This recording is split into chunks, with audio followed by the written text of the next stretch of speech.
नमस्कार छ सबैजनामा। हजुरहरु कस्तो हुनुहुन्छ? आशा गरे हजुरहरु सन्चै हुनुहुन्छ होला र म पनि सन्चै छु। मेरो च्यानलको अर्को नयाँ भिडियोमा हजुरहरुलाई धेरै स्वागत छ। अहिले हजुरहरुलाई थाहा नै छ होला यति झरिलो मौसम परिरहेको छ। त्यसैले यो झरिलो मौसममा हजुरहरुको तर्फ मैले ल्याएको छु एकदमै फराकिलो र स्वादिष्ट र शरीरको लागि पनि धेरै नै उत्तम पकौडा रेसिपी म कसरी बनाउने छु हजुरहरुलाई देखाउने छु र हजुरहरु पनि हेर्दै जानु होला।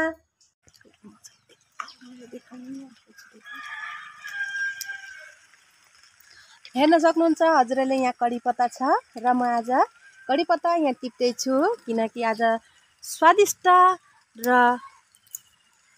भिन्दै खालको टेस्टी पकौडा बनाउन गइरहेकी छु। त्यसैले हेर्न सक्नुहुन्छ हजुरहरुले म यहाँ टिपिरहेकी छु कडी पत्ता।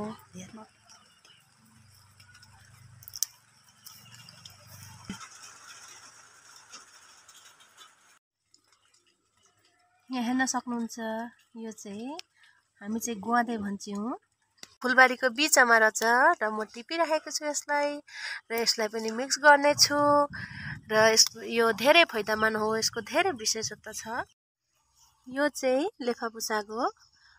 यहाँ चाहिँ आसाममा चाहिँ यसलाई लेफापु भन्छौँ र पाकुम साग पनि भनिन्छ र खाटी नेपालीमा चाहिँ के भन्छ मलाई खासै आउँदैन। त्यही पनि हजुरहरुलाई देखाए हजुरहरुले जसरी सक्नुहुन्छ बुझ्नु होला।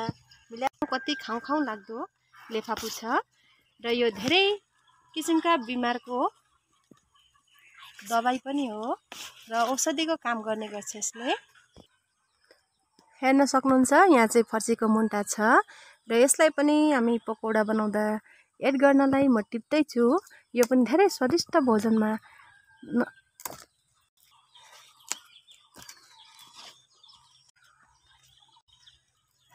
र म धनियाँबारीमा आइसकेकी छु।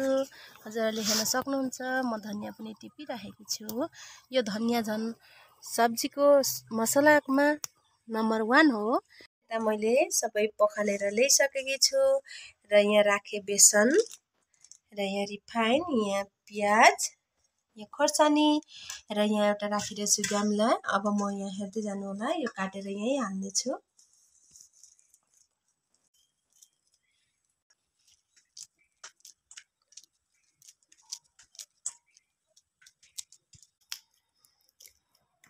यो चाहिँ हो एउटा यस्तो वनौषधि जसले शरीरका कति बिमारहरूलाई राम्रो गर्छ र यसले पेटको लागि पनि धेरै राम्रो हो। आजकल त हर मान्छेलाई ग्यास यस्तो एसिडिटी हुने धेरै समस्या हुन्छ।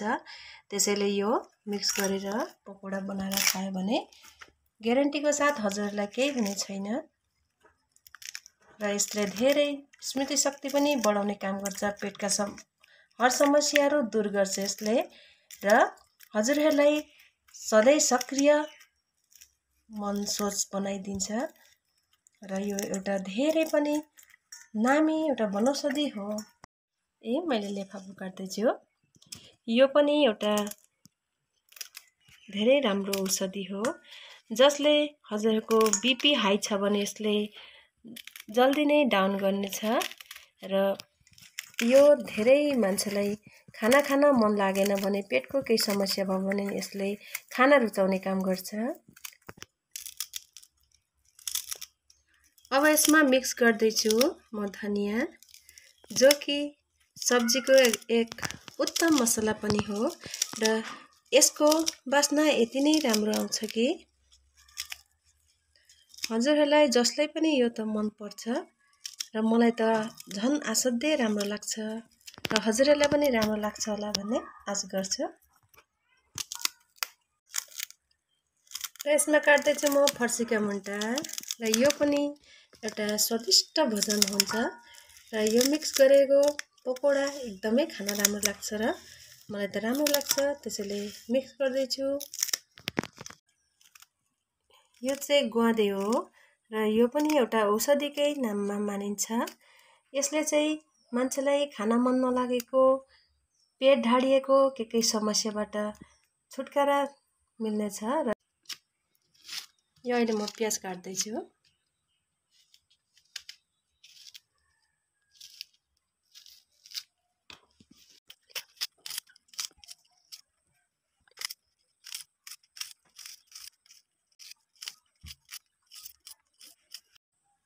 एड गर्दैछु खोर्सानी।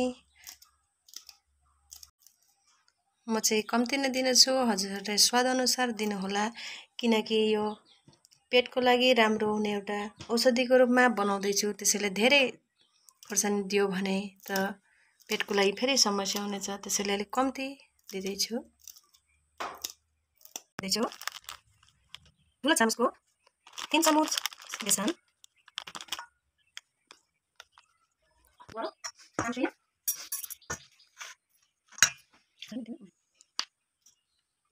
यसमा निमक एड गरेँ र यसमा म एड गर्दैछु 1.5 कप पानी र यसलाई राम्रोसँग मिक्स गर्दैछु। र अब यसमा एड गर्नेछु हल्दी। बेसार पनि एड गरिसकेँ र यसलाई म राम्रोसँगले मिक्स गरेर अब एकैछिनमा बनाउनेछु। यसलाई म हातले नै मिक्स गर्दैछु, किनकि चामचले मिक्स गर्न त्यसलाई अलिक गाह्रो भयो, किनकि काटेको छ मिक्समा पिस्दा चाहिँ राम्रो हुन्थ्यो होला, लेकिन काटेको छ र म यसलाई राम्रोसँगले हातले मिक्स गर्दैछु। र यसमा अन्तिममा एड गर्दैछु आधा चम्मच सोडा र अब राम्ररी मिक्स गरेर म पकाउन सुरु गर्नेछु। हेर्दै गर्नुहोला, हेर्दै गर्नु। पुरै मिक्स भइसकेको छ। ल भर्खरै मैले कराई पनि बसाएर रिफाइन पनि हालिसकेकी छु। अब हेर्नुहुन्छ हजुरहरूले मेरो तेल पनि गरम भइसकेको छ।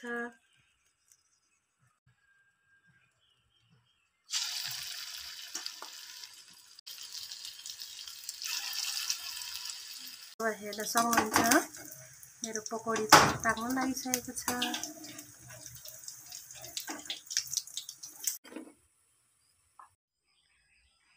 फाइनली देख्न सक्नुहुन्छ मेरो पकौडा रेसिपी तयार भइसकेको छ। हजुरहरू यसलाई चियासँग पनि लिन सक्नुहुनेछ। मैले टमेटो चटनीसँग लिइसकेकी छु।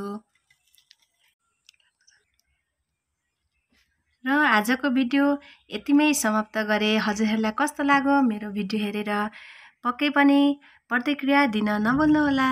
बाई।